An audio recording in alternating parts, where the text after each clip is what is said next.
of a new relevance in the region, so the MENA Prison Forum decided to not leave the Syria subject aside for today, but to enlarge the focus by presenting the ISIS Prison Museum that is featuring today prisons from Syria and Iraq.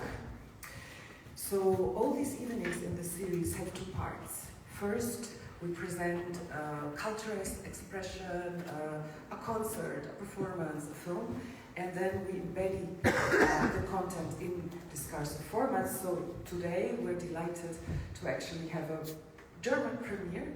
It's the first time that the ISIS Prison Museum shows the work here in Germany. It will be a performative presentation, and as you might know, the ISIS Prison Museum uses digital technologies to document the sites of the Islamic State crimes in Syria and Iraq. And after the performative presentation, we will have a discussion on legal approaches of human rights violations and crimes with Katja Maurer and Wolfgang Kalek from ECCHR. ECCHR is a legal human rights organization with whom we at the HAU have also a collaboration for our other discursive series with the title On Justice. And before I give the mic to Mina Ibrahim, who is the coordinator of the MENA Prison Forum, I want to also point out to the next episodes of this series. On the 3rd of April, we will have an Understanding Prison with focus on Lebanon, and on the 18th of June, we will have an Understanding Prison focusing on Egypt. We, from the HAU, we are very happy to look through the lens of the culture of carcerality and prisons in order to highlight people from the region. It's a region that is a moment, a locus of projection, a locus of war crimes, and we're very happy to have you here in the house.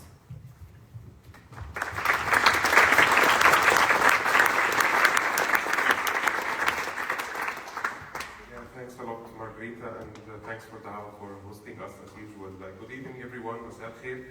It's really great to be here with you. My name is Mina Ibrahim. I'm the project coordinator of the MENA Prison Forum, and on behalf of my colleagues who are between here in Germany and in Beirut in Lebanon, Monica Borgman, Ayman Nahla, Stella Paish, Ali Mansour, and Bernard Linkamp, and also my other colleagues at OM Documentation and Research, which the MENA Prison Forum is the initiative. I would like to welcome you for the second event as part of this MPF in Berlin series.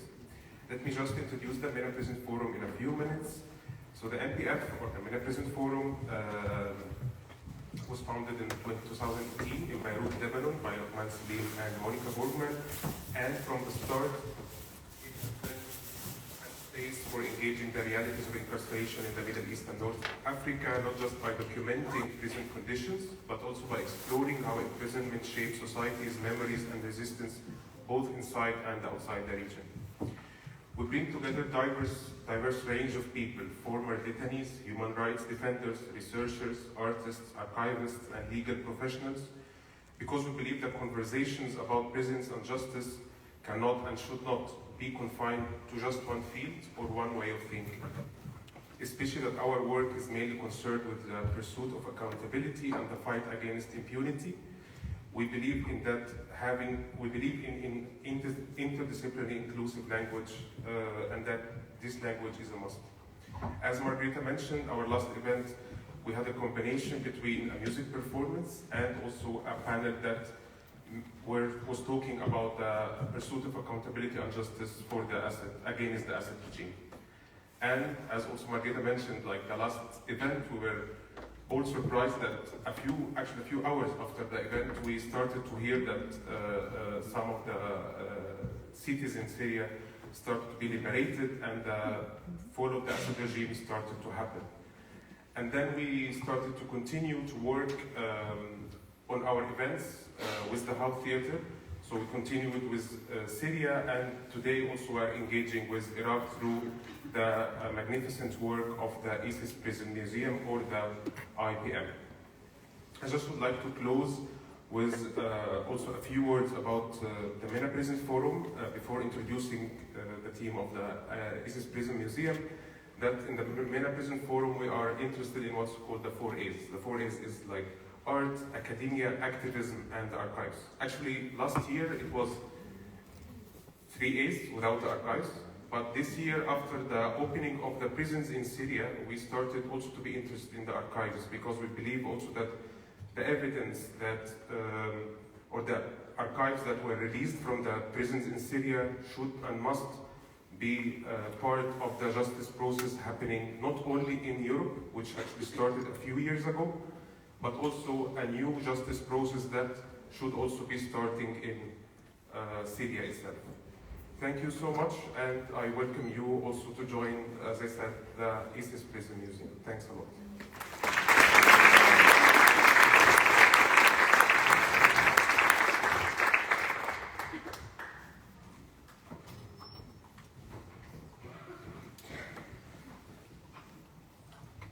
Let's take a virtual tour through the ISIS Prisons Museum. It's the first museum of its kind to document the violations of the Islamic State in Syria and Iran. The museum aims to discover the fates of thousands of victims and those missing in the prisons and mass graves left behind by the organisation, through documenting more than 100 sites where ISIS committed crimes and offering interactive virtual tours of over 50 ISIS prisons. In these tours, we can watch and listen to the testimonies of survivors who were once held at these sites and see visual representations of their experiences. من جابونا نحن كنا مكتفين وقفوا على راسنا تبطونا يجعل نمشي وصعدونا من هذا الدرج على هاي الغرفة. These tours are supported by detailed 3D models of the buildings and their layers. Buildings which were destroyed before they could be documented have been reconstructed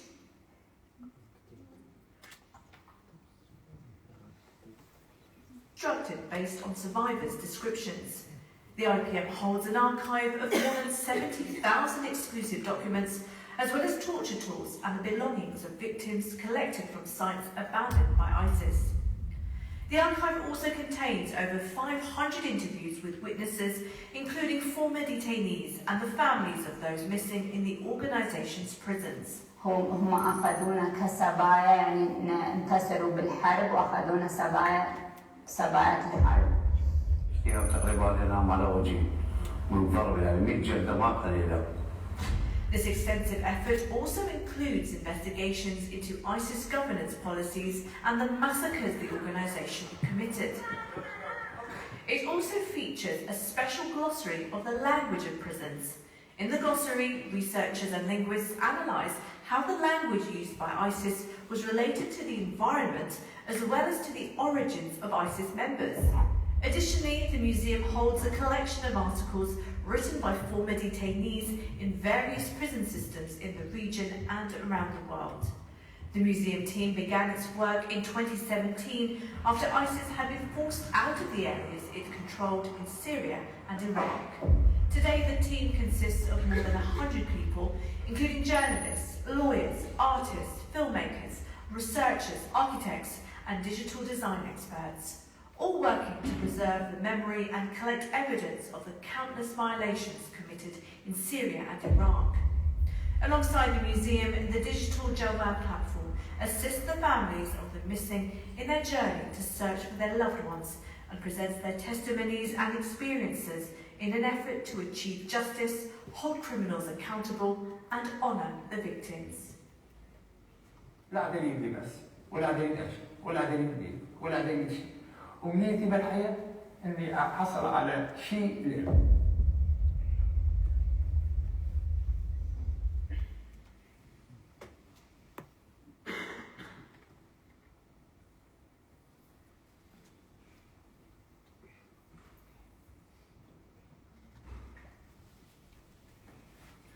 ISIS ran various types of prisons. Its security prisons, for example, were designed to hold security prisoners. Of course, these included men who had fought ISIS, but also people who had simply owned an internet connection at home or who had called on the phone to a relative who lived in Turkey. The ISIS Hespa Diwan ran its own prisons. The Hisba Diwan was a morality police which imposed the ISIS behavioural code on the subject population. As such, it was the primary vehicle by which ISIS imposed its totalitarian rule on the populace, including people who had no interest at all in politics or fighting. People were targeted for such crimes as wearing tight trousers, or being late for prayers, or shaving their beards, or using common expressions which ISIS deemed blasphemous. For these supposed infringements of morality, tens of thousands of ordinary people, men, women and children, were seized unexpectedly from their lives by Hisba patrols, driven down into dark basements, blindfolded and handcuffed, and then whipped and threatened with worse. ISIS banned smoking, absolutely, but Syrians and Iraqis didn't stop smoking. This was because nicotine addiction is very powerful, but also because people wanted to rebel against the ridiculous rules. The Hisba Diwan detained and tortured those it caught smoking. Those who sold cigarettes were treated particularly badly. People like Talal al-Shuweimi. Before the Syrian Revolution, Talal al-Shuweimi worked for the state water company. His troubles began when the Assad regime arrested him on suspicion of terrorism, a label which is attached to any form of dissent. Then when ISIS took control of Raqqa, it arrested Talal on suspicion of being an Assad regime agent. He was released after 2 months for lack of evidence, but still he was forced out of his job at the water company. He needed money to provide for his large family. He drove a taxi cab for a while, but then he moved into the much more lucrative tobacco business. For this, Talal was imprisoned repeatedly in various prisons. He spent the longest time in Rumaila Prison, which was also known as the Kurdish House. Before it was turned into a prison, this had been an ordinary house, an ordinary family home in a working-class Raqqa neighbourhood. It was called the Kurdish House because it was owned by a Kurdish family which ISIS had forced to leave Raqqa along with the rest of the city's Kurdish population. Talal is here with us today. He has agreed to relive some of his experience for our sake and to show us what he saw in the Rumaila prison. مرحبا طلال. أهلا فيك. طلال، نحن عن مدخل سجن الرميلة. ممكن تحكي لنا كيف اجيت لهون وشو السبب اللي جابك سجن الرميلة؟ طبعا أنا اسمي طلال الشويمي من محافظة الرقة. كان أسباب توقفي عند دولة داعش الإرهابية. أنا كنت تاجر دخان واعتقلوني عدة مرات، وآخر مرة طبعا أدى حكمي إلى قصاص. طبعا أنا كنت بسجن ونقلوني على سجن رميلة اللي هو مقابل أهلي. طبعا احنا كنا 7 أشخاص مكبرين بالجنازير، جينا بفان لون أسود مع مرافقة 4-5 سيارات، وللأسف الشديد أنا كنت ضلوع صدري مكسرة ورجليني مكسرة، فنزلنا احنا 7 أشخاص بسجن رميلة الطابغة طبعا ببيت الأكراد. هلا أول ما جابوك على سجن الرميلة أخذوك على غرفة التحقيقات، شو عملوا معك هناك؟ شو قصدك لما حكيت قصاص؟ طبعا أنا أول ما دخلنا على غرفة الأمانات. بعد ما دخلنا على غرفة الأمانات طبعا إحنا ما عندنا أمانات، بس بعض الأشخاص شيء كإثبات شخصي كهوية له، فأخذوا الأمانات وردوا لعناصر من داعش، أخذوا وصل استلام إنه إحنا وصلونا للجماعة هذول الشرطة القضائية المسؤولين عن القصاص. طبعا القصاص أغلب العالم ما يعرفون شنو معنات كلمة قصاص. القصاص يعني يقطع راسك يا بالسيف يا بالسكين، يعني قولا واحدا، يعني بحكم إعدام، بحكم الإعدام. فبعد ما حطينا أماناتنا ففتت للأسف الشديد. أنا كانوا حاطيني كرئيس عصابة كوني تاجر دخان يعني. فأول ما أخذوني على التحقيق فأنا لما دخلت على التحقيق كنت مطمش طبعا، وجينا 7 احنا مطمشين، فكوا ايدي من الجنزير. فدخلت على غرفة التحقيق فحكى معي شو اسمك كذا، شو تهمتك؟ قلت له أنا تاجر دخان. قال أنت مفسد في الأرض، وصار يعذبوني أبشع أنواع التعذيب طبعا بالإهانة والضرب والتشريح طبعا رجليني كانوا مكسرات وضلوعي مكسرات دكتورة، وحالتي يعني يرثى لها يعني، لأنه إنسان كان فاقد الوعي ومكسر جسمه ولسه فوق إنه يضربه ويتهمه بالمفسد في الأرض. طبعا بالشرع الإسلامي ما في شيء اسمه إنتاج الدخان يقولوا له أنت مفسد في الأرض يعني. أخذوك على الزنزانة الانفرادية ولا؟ طبعا احنا بعد ما أكلت ضرب وإهانات، يعني أشد الإهانات والضرب والتشريح القاسي، فطلعوني مع أصدقائي ما بين ما كفوا معي كانوا 7، أنا السابع، ما بين كفوا مع ال6 أشخاص هذوليك. بعد ما كفوا ال6 أشخاص أخذونا على الطابق الثاني طبعا على الزنزالة، هي على شكل غرفة 3 أمتار بغرفتين ونص، ال7 طبعا احنا مربوطين بجنزير بين الشخص والشخص 26 حبة، فيحط الجنزير من هون ويضبوا بالقفل، وآخر الجنزير بيربطوا بالحائط. طبعا أنا فكوني عن الجنزير وأخذوني على المنفردة تقريبا شيء 18 يوم، مشبح طبعا بالسقف، ورجليني يلا أصابع رجليني بوسنا القاه، لا حول ولا قوة يعني، وضلوع صدر كسرات ودماية وبيا شيء 6-7 فشوق يعني. فظليت مدة 18 يوم، بعد ال 18 يوم رجعوني طبعا على زنزانة أصدقائي. طلال رح نطلع معك على الزنزانة الجماعية، احكي لنا لأنتوا ال7 كنتوا مربطين مع بعض، طبعا كيف كنت تمارس حياتك اليومية؟ كيف كنت تعيش؟ طبعا احنا كنا ال7 للأسف الشديد يعني، هذا حتى هم يعني نزلوا على محافظتنا انه باسم الاسلام، وبالاسلام اليوم الدين يسر مو عسر، بالاسلام ما في هيك امور. احنا كنا لابسين بس الشورتات طبعا، ومربطين ال7 طبعا بالجنزير، والجنزير مربوط بالحائط. فكنا حتى لما ندخل على الحمام، الله يعز، لما نفوت على الحمام نضطر نفوت ال7. ليش ال7 نضطر نفوت دكتورة؟ لانه اليوم بين الشخص والشخص 27 حبة، ايده على قد ايدي يعني اذا نضطر واحد، اذا الساعة 2 أو 3 الصبح مثلا نضطر واحد يفوت على الحمام، ال7 بدنا نفوت، لا محال يعني للاسف الشديد. فهذا ضد الإنسانية وضد الإسلام هذا. طيب طلال، نحن عم نشوف شاشة كانت موجودة بالزنزانة، احكي لنا شو هي الشاشة؟ شو كانت؟ طبعا الشاشة احنا أول ما جينا ال7 احنا لقينا شخصين طبعا، ما أعرف شنو جرمهم، بس هم جماعة كويسين ومبين عاقلين ومتدينين يعني. فشو جرمهم؟ هم كان إنه تعامل طبعا، هم أي شخص بدهم يقصون راسه أو بدهم يتخلصون منه مباشر يوجهوا له تهمة انه تهمة التعامل يعني، مشان يتخلصوا منه ويصفونه طبعا. فلقينا الاشخاص موجودين جماعة كويسين يعني مثلنا مثلهم. فاجى الشيخ الشرعي بعد يومين، هو رئيس التحقيق، فشال 2 طمشهم طبعا بالسجن، وشالهم 2 ويقول لي انت يا طلال الشويمي الدور الجاي عليك. قال لي ان شاء الله الدور الجاي عليك انت. فانا فكرت يعني انه ماخذه على غرفه ثانيه او على سجن او على شيء محكمه يعني. فتفاجأنا بعد نص ساعه. طبعا احنا عندنا بلازما شاشه تلفزيون بصدر الغرفه، طبعا الغرفه 2.5 ب3 أمتار. فهم كل واحد يقطعون راسه بالسكين او بالسيف مثلا، يصورونه كاصدار مشان يرهبون العالم ويرهبون المحافظه. فهم مطالعين له اصدار نظام مصورينه وناغلينه على فلاشه، فيجيب الفلاشه ينزلها بالشاشه، فيقول لي تفرج يا شويمي انت ورفقاتك والدور الجاي عليك، فانت غصبا عنك بدك تضحك. انت صحيت يوم كان شعرك ابيض من الخوف يعني؟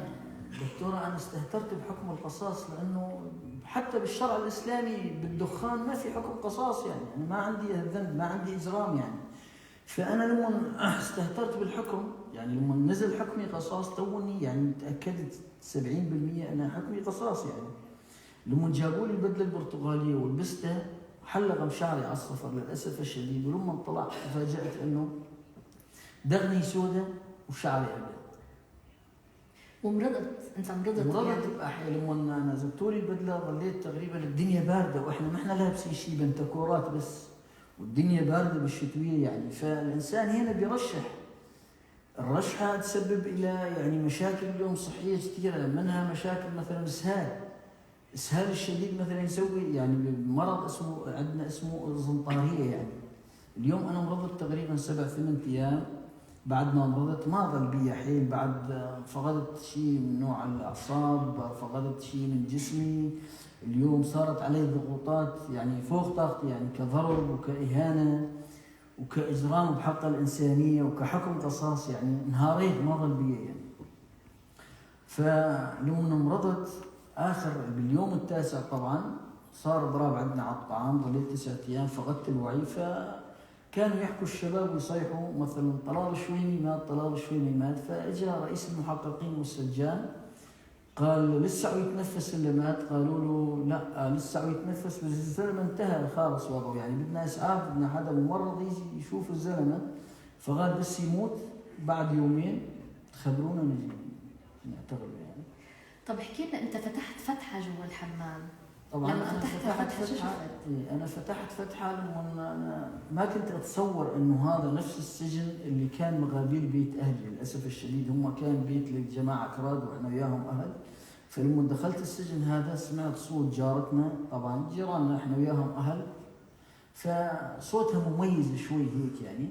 فسمعت صوت جيراننا، فانا بيدي الجنزير وفي قفل دكتوره، فقمت احك القفل من الخوف والضعف، صار الجنزير يمرص منيلي. فقمت احك القفل على الحيط يعني لما ما بيروح البيتون مثلا والصب شميته.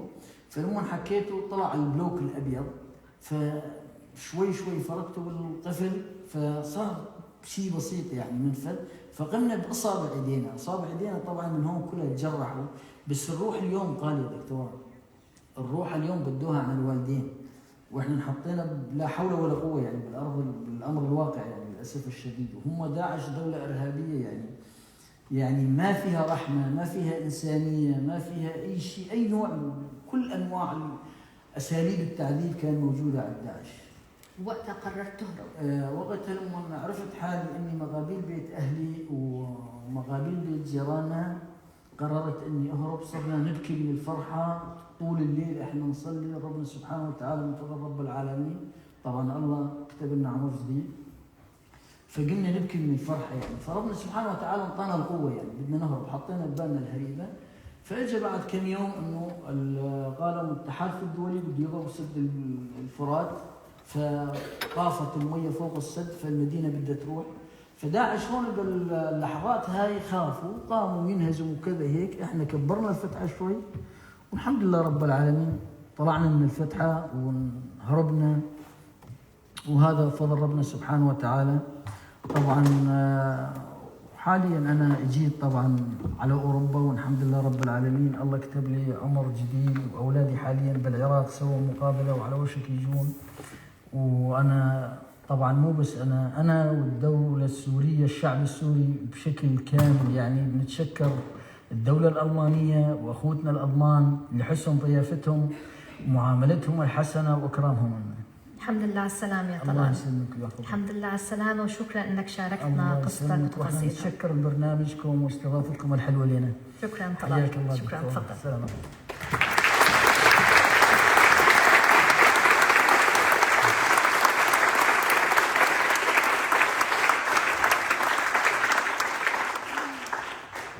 Talal and hundreds of witnesses like him are absolutely basic to our work at the Prisons Museum. If it wasn't for former prisoners like him giving their testimony, their detailed testimony, which we cross-reference, we wouldn't have been able to reconstruct these crime scenes, because these are crime scenes.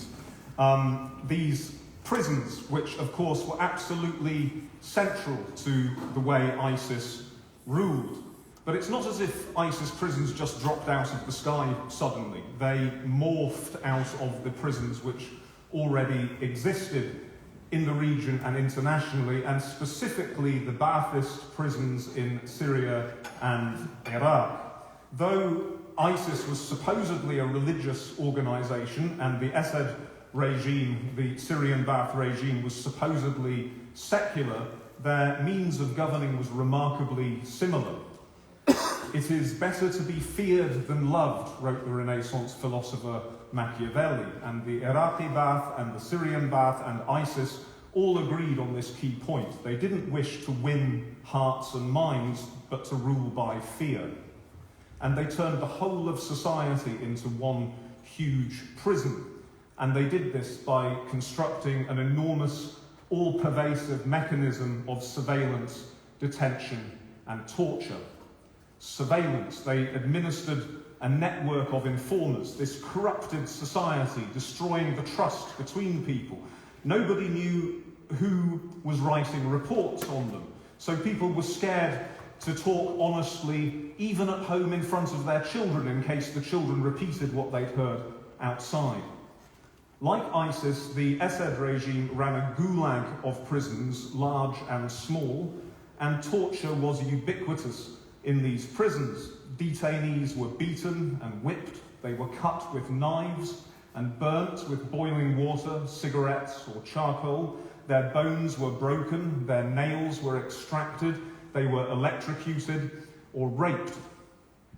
One more thing that ISIS and Assad had in common was their love of locating prisons in the heart of residential areas. That way there was no distance between the dark world of detention and torture and the ordinary world of daily life.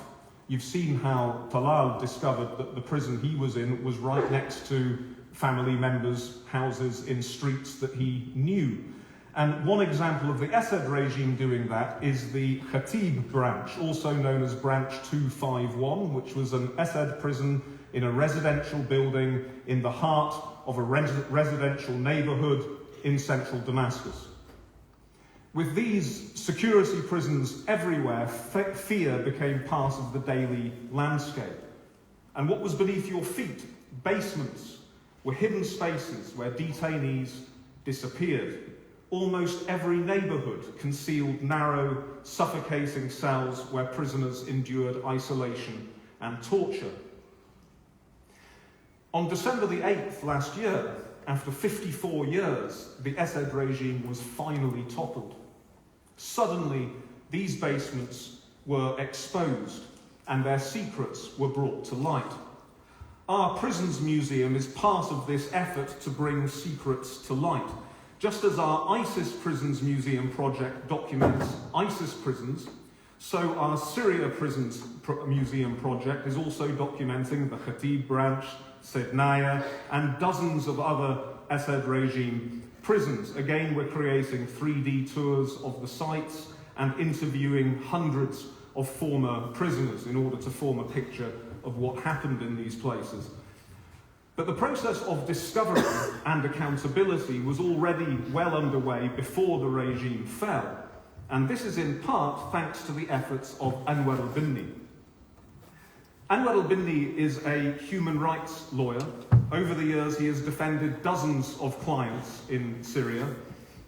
Anwar also ran the Centre for Legal Research and Studies, which trained people in human rights work. Of course, being a human rights lawyer in Assad Syria means that you too would be considered as a dissenter, a dissident. The Centre for Legal Research and Studies was closed down by the authorities, and Anwar himself was detained between 2006 and 2011. You may well have heard Anwar al-Bunni's name before. The first trial of Syrian regime torturers anywhere in the world was held here in Germany, in Koblenz, in 2020. Anwar al-Bunni testified, and he helped bring together 50 more former prisoners to also testify. And in January 2022, a man called Anwar Raslan was found guilty of being an accomplice to 27 murders, 4,000 cases of torture and severe deprivation of liberty, and 3 cases of sexual violence.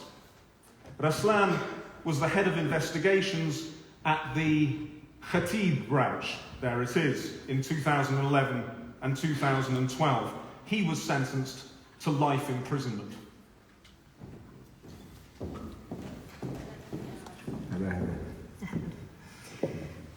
أستاذ أنور، كيف بلش هالمسار اللي أدى لمحاكمة رسلان؟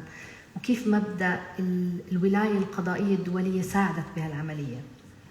مساك زين الجميع. الواقع هو المسار صحيح كانت محاكمة كوبلنز هي يعني الواضحة أكثر شيء بالنسبة للعالم، لأنه صار في محكمة علنية، بينما هو مسار استخدام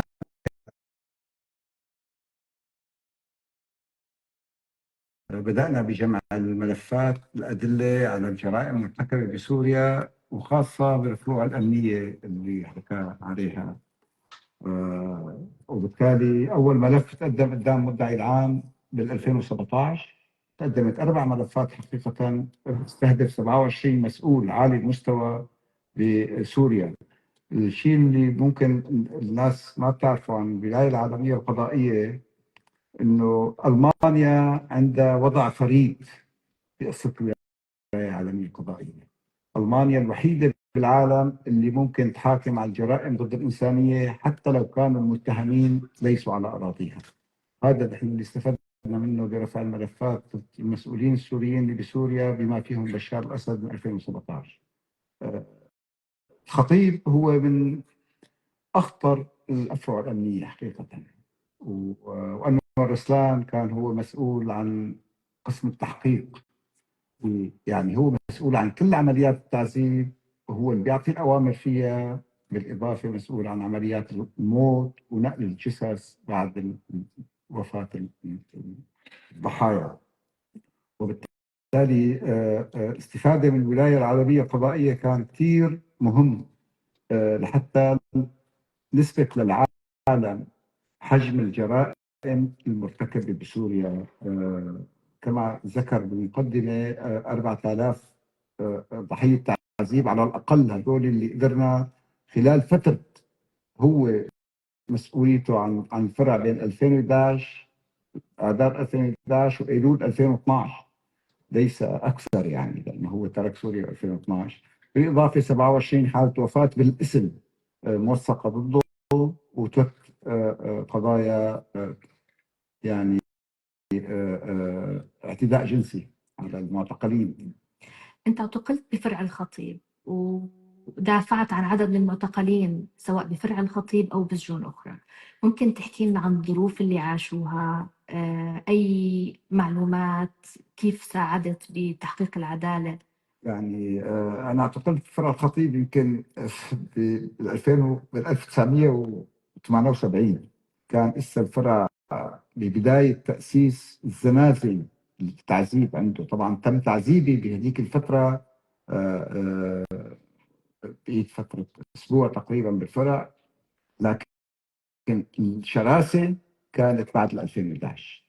نحن كنا بسوريا كنا عم ندافع عن المعتقلين، وقت كانوا يتحولوا من الفرع للسجون نقدر نشوفهم بالسجون كانت أوضاع مأساوية جدا يعني. والروايات اللي حكوا لنا عليها عن عدد الضحايا اللي عم تموت بالفرع، يعني أحد المحامين أصدقائي اللي اعتقل 27 يوم في 2013، يعني خلال هو فترة 27 يوم حوالي 16 حدا مات بالغرفة تبعه، بالمهجع تبعه. يعني هو الفرع في عدة 3 مهاجع بالإضافة لشيء 20 زنزانة على ما أعتقد. بالتالي حجم القتل بالمعتقلات كان هائل جدا. الناس المعتقلين عم يطلعوا بحالة لا يمكن وصفها حقيقة، من حيث الانهاك البدني أو التعذيب أو الجروح. هذا اللي ساعد لأنه أنا دافعت أو بالأحرى تابعت حالة عدد كثير منهم اللي طلعوا من السجن بعد الاعتقال، وقسم كبير منهم وصل لألمانيا بعد 2014 و15. هذا اللي ساعدنا انه نوجد هدول الضحايا اللي قدموا شهادتهم ضد انور رسلان بكوبلنز، وادى للادانه. واهم شيء بالادانه هي الجريمه كانت جرائم ضد الانسانيه. هذا يعني انه الشخص المتهم هو شارك بالجريمه، بينما الجريمه ارتكبها النظام كامل من رئيس الجمهوريه وانت نازله، فهي التهمه كانت للجميع حقيقة. Anwar, if I could, I also have a question in English, I'm sorry, which is about transitional justice. What does transitional justice mean? And is there a possibility that we are going to see some transitional justice in the new Syria? يعني ليس هناك احتمالية، هناك أكيد سيكون هناك عدالة انتقالية في سوريا، لأنه لا يمكن نتصور أنه هناك سيكون بلد اسمه سوريا قبل ما يكون في شيء اسمه عدالة انتقالية. حجم الجرائم اللي صار بسوريا ليس فقط نوعية الجرائم اللي هي فاقت أي مكان آخر بالعالم، من حيث أنه كل أنواع الجرائم الموصوفة بالقوانين ارتكبت في سوريا. كمان بالنسبة لعدد الضحايا، عدد الضحايا بالنسبة لعدد السكان مقارنة هو أكبر عدد ممكن كمان بالتاريخ أنه تعرض هذا الكم الهائل. يعني حوالي 800 ألف سوري تقريبا، بين 600 و 800 ألف سوري، ما في إحصائية حتى الآن نهائية، هن دخلوا على الفروع وتعرضوا للتعذيب. لا، قسم منهم تعذب وطلع وتحول للمحاكمة، بس إسا حتى الآن 250 ألف معتقل مفقودين، ما معروف عنهم أي خبر من أهاليهم، تم قتلهم تحت التعذيب للأسف الشديد. وبالتالي لا يمكن نتصور أن هناك سوريا جديدة أو سوريا كبلد بدون ما تتحقق عدالة انتقالية. لكن العدالة الانتقالية هي لا تعني فقط محاكمة المجرمين، مع أهمية أنه لا يمكن نسمح أنه هذا النوع من المجرمين اللي ارتكب كل هذه الأنواع من الجرائم بهذه الوحشية، وبعض الأحيان هن عم يستمتعوا بارتكاب هذه الجرائم. يعني في متعة وقت عم يقتل أو عم يعذب أو عم يقصف مدنيين، كان عم يستمتع ويضحك. محاكمته مهمة، لكن بالإضافة لذلك العدالة لا تتوقف عند محاسبة المجرمين. يجب جبر الضرر، تعويض عن الضحايا عن الضرر اللي لحق فيهم بأهاليهم، وهي مسألة كتير مهمة لتخفف حالة الاحتقان عند السوريين. كمان لازم يكون في هدف العدالة الانتقالية إعادة بناء السلم الأهلي، إعادة الثقة بين الناس. في عوائل شخص منا ارتكب جرائم، هذا لا يعني انه كل العائله لازم تدفع ثمن هذه الجرائم.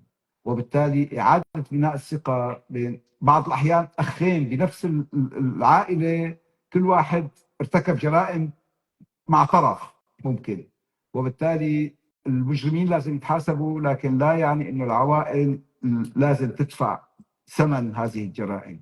وبالتالي اعاده بناء الثقه بين المجتمع السوري، بين افراد المجتمع السوري، هي مسألة كثير مهمة وإحدى أهم مهمات العدالة الانتقالية.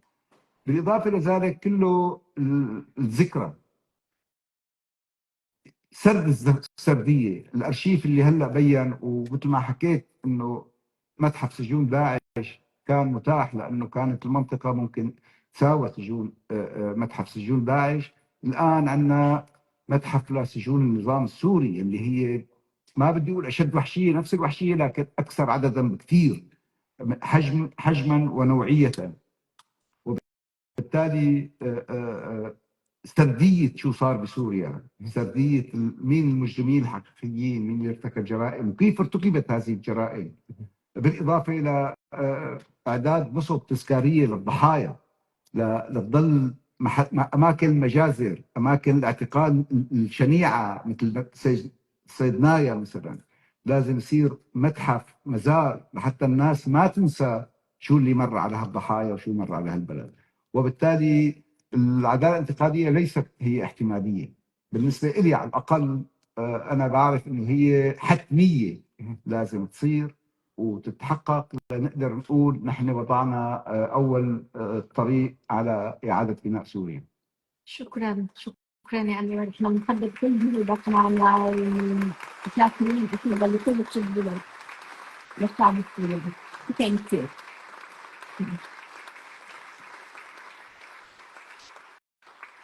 Just in case you think Anwar is being too optimistic when he says that inevitably there will be transitional justice in Syria. The last time I met him was here in Berlin a year and a half ago, and I said to him, why have you not learned a lot of German? And he said, because I'm going to go home in a few months. The Assad regime is about to fall. And I thought the guy was insane. I thought, okay, very good. It's everything that's happened to you has turned your mind upside down. And actually he was right and I was wrong, alhamdulillah. Anyway, our work in the ISIS Prisons Museum continues and develops. As you can see, our website is up. There are brochures at the door. Please take them and look at the website. My name is Robin Yassin-Kassab. I am the English editor of the Prisons Museum, the ISIS Prisons Museum and the Syria Prisons Museum. This is Zain Hajahjah, who is the the project manager, and this is Gary Snyder, who is the technical director. He's in charge of the 3D tours. We've got a very big team, but there are 3 of us here today. So please ask us a few questions. We have a few minutes for a few questions, and then afterwards, in case I get cut off quickly, after the whole event, after the next part of the event, we will be in the bar upstairs. So if you have more questions, please come and talk to us. But do we have any questions now? Does anybody want to ask a question? Don't be shy. No, you're scratching your head. There's a lady who wants to ask a question. Do we have a lady in the white shirt there, in this row? Thank you very much. In any language you like. You've mentioned, auch in Deutsch. I won't understand, but someone else will. So you're doing interviews in Syria right now, and I wanted to ask how you cope with people with trauma, because this was just now. How do we cope with people with trauma? Like how the witnesses that we're talking to, you're right, it's a delicate and difficult thing. Obviously, the witnesses need to want to talk to us. We don't force people to talk to us because we're aware that these are traumatic experiences. And when we ask people to talk to us, we're asking them to bring up again, to reawaken terrible memories. We've been surprised, and what we always do is get the informed consent of people at every stage of the process. Are you happy to talk to us? Do you understand what the ramifications of this might be? And then, okay, you've talked to us. Are you happy for us to use your face and your name and your testimony? Because some people don't use their testimony, but others do. Do you want to add to that, Zain? We can add something that we usually don't interview them in studios or like specific under camera conditions or within like something not real. Usually we try to ask them in their normal setting where they all feel comfortable. And sometimes we have many interviews with them, not only one interview, so they can feel comfortable more. And sometimes they capture memories better when they have like more than one chance to give them. Mm-hmm. And like it's not easy process, because as you mentioned, we try to be sensitive with them. Even the questions we ask, we try not to be like too much interrupt their privacy or anything else, but just like to make them comfortable and try to share as much as they can with us details about their experiences. And that's how we recreate the stories as well, because when we do our interviews, we do it with multiple survivors as well. So we back that up and we verify. So the stories stay consistent. So that's how you see the recreations. That was really created from the testimonials from the prisoners collaborating with us and telling and getting exactly what took place during those periods of time. Yeah.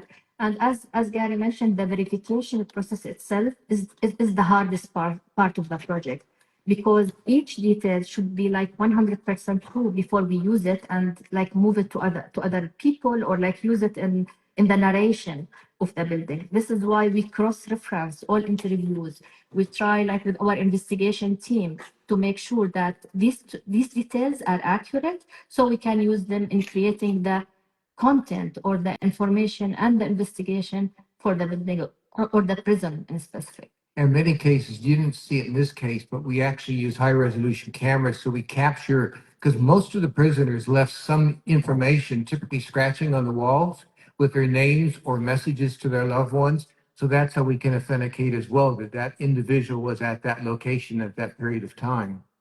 there's a lady here, Yeah, and then there's a lady there. thank Go you on. very much. I would like to know how is your relationship with the new government in Syria? Do they support your efforts, and do they have their own programs preserving evidence and yeah, holding up the memory and adding to accountability and transitional justice? Somebody else answer, because I was too busy waving at people. At this point, it's a work in progress. In certain areas, we have great cooperation. Other areas, things are evolving and changing. If you understand HTS, it was a combined thing of different rogue organizations. Some areas we've ran into a friction. Other areas are more than glad to work with us. So it's an evolving process over the course of time. And everything is just so new, and everyone is kind of, we're making as we're going. And like Syrian community in general, they try to be in coalition. They try to work together. So like it's really like we are being in conflict or like breaking any local regulations are made by the new government. But as we mentioned, still not every location is open for everyone. And we try to document as much as possible from what's there. Okay, unfortunately, it's 8 o'clock. So I think we have to, we only have two questions. There's a lady there and a lady here wanted to ask. Okay. But we should stop. Yeah, so but I just want to say something. Yes. Thank you for your question. I'm the director of the show, and I was director, I'm still director in Berlin and Vienna.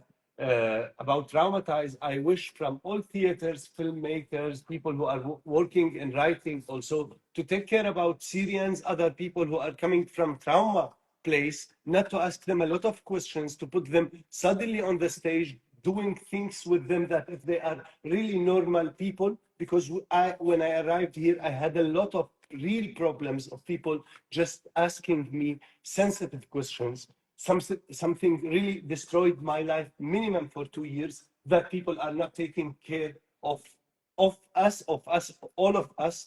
Please, thank you for mentioning it, because it's really not so easy for us to be in this situation all the time. And I'm really sorry that we have to, you finished? Yeah, I'm really sorry that we have to finish there. Do we have time for this lady who finally got her? 2 minutes? No. No. Yes, we can. Yeah. One more question. Okay, can you, all right.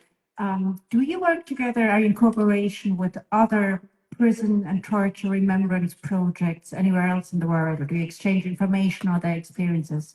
Give Dagmar a Yeah. or speak in a loud voice, Dagmar. Okay, yeah.